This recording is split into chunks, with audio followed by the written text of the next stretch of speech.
só, gente, nós vamos agora com reportagem especial.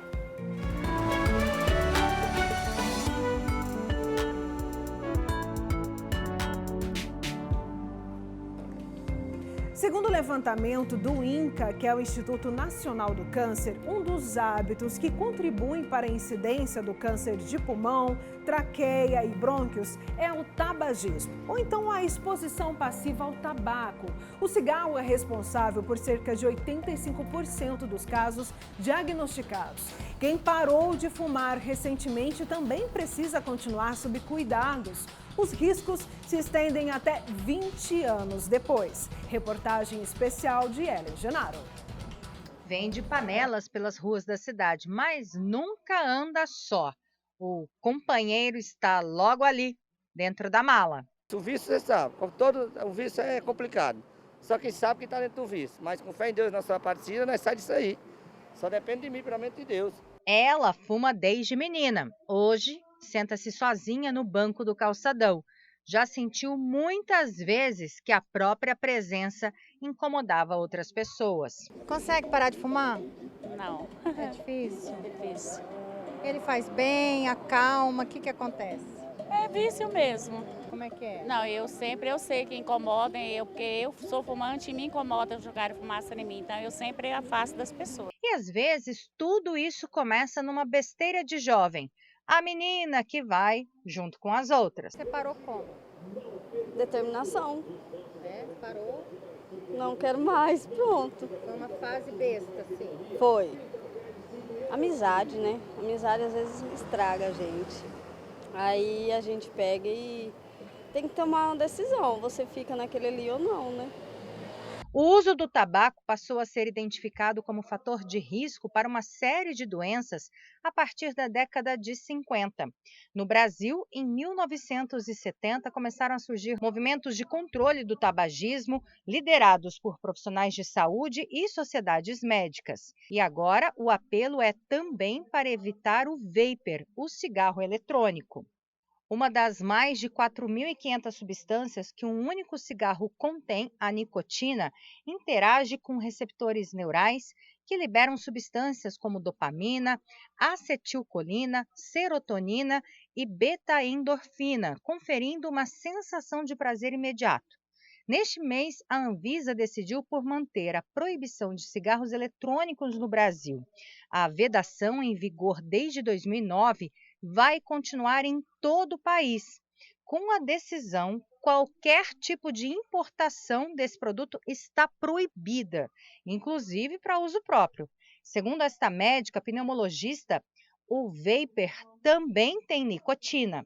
E a pegadinha mesmo, o pessoal tem caído da mesma forma, só que ele tem os malefícios, porque ele gera dependência da nicotina, ele vem com a nicotina com a concentração muito maior até do que o cigarro comum, então é bem comum os adolescentes eles estarem ficando dependentes dessa nicotina em pouco tempo de uso, 2 anos, já com dificuldade de parar de usar o vape, e com aquela ideia de que é só um vapor de água, não vai fazer mal, mas faz e faz muito mal. Então a gente tem uma doença chamada EVALI. Ele vem uma lesão pulmonar difusa, como evoluindo para uma fibrose pulmonar e que leva as pessoas para CTI, insuficiência respiratória, intubação, bem grave. Mais viciante que drogas como álcool, cocaína, crack e morfina. A nicotina atinge o cérebro em até 20 segundos, tempo bem mais rápido que o princípio ativo de qualquer outra droga.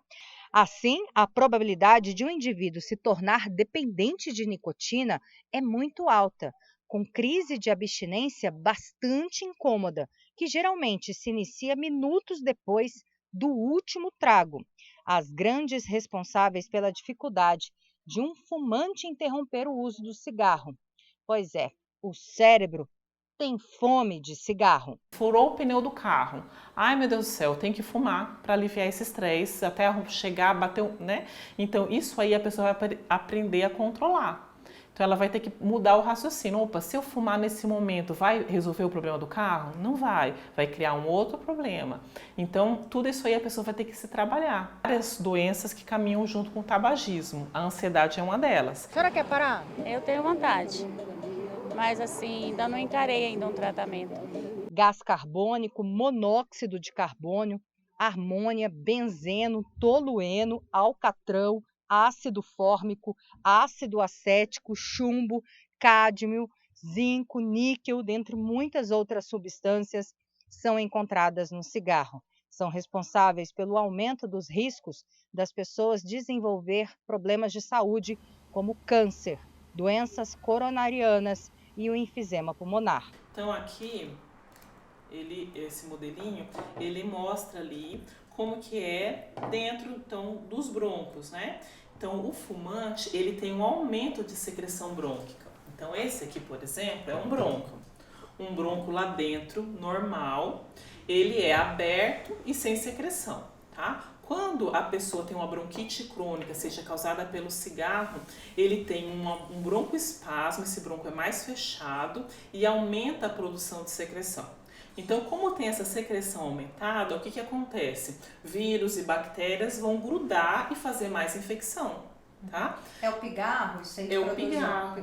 Então, por isso que o fumante ele tem uma chance maior de fazer uma pneumonia, de fazer uma infecção grave, por exemplo, por influenza ou por Covid, né? Por isso que eles se tornam um grupo de risco, porque eles têm essa predisposição a fechar o brônquio, essa secreção aumentada, onde o vírus e a bactéria pode se espalhar. Esse aqui, por exemplo, é um raio de tórax onde a gente já tem algumas lesões nodulares sugestivas de metástase pulmonar. São vários nódulos, né? Então, esse aqui é quando já tem um câncer que está espalhando ali para o pulmão. Seu Edson, que hoje trabalha com serviço de manutenção, se voltasse 20 anos no tempo, estaria acendendo um cigarro a cada 15 minutos. Pois é, ele fumava 2 carteiras por dia, como se diz.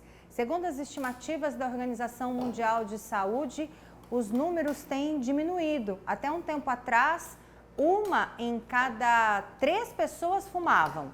Hoje, segundo os últimos dados, 1 em cada 5 pessoas ainda tem o vício do tabagismo. Acendi um cigarro trabalhando e fumando. Como na época, mecânico, muitas pessoas trabalhavam e fumavam e eu também era um deles. Não tinha problema, né, de fumar na frente das outras? Não tinha. Naquela época não tinha área para fumantes, era tudo liberado nos ônibus, para tudo quanto é lado fumava, então era mais tranquilo.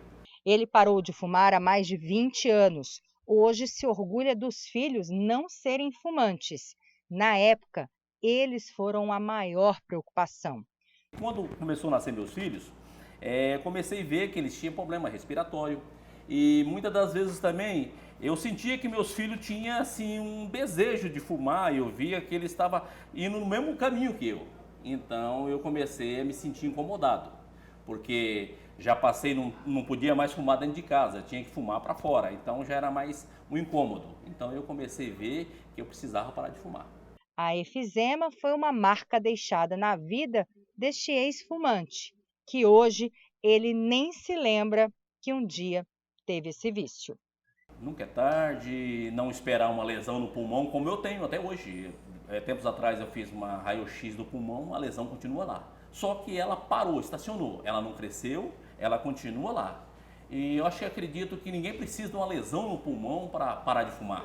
E de repente, amanhã depois ver um filho, ver um neto fumando e você saber que você foi exemplo para ele. Porque a gente sabemos que os pais são os heróis dos filhos e os filhos se espelham muito nos pais. Então, se você tem uma postura bacana, você tem um exemplo legal, claro que seus filhos vão seguir o exemplo seu. Gente, olha, lembrando que beneficiários da CACEMES que estão em busca de uma vida mais saudável, sem cigarro, podem procurar especialistas entre a rede de credenciados da Caixa dos Servidores. Ela está disponível no site, que é cacemes.com.br, ou então, se você preferir, pode entrar em contato com a central de clientes pelo telefone 67 3314 1010, ou então também por esse número aí que é o WhatsApp. E lembrando, gente, a gente adora trazer sempre aqui para você reportagens especiais.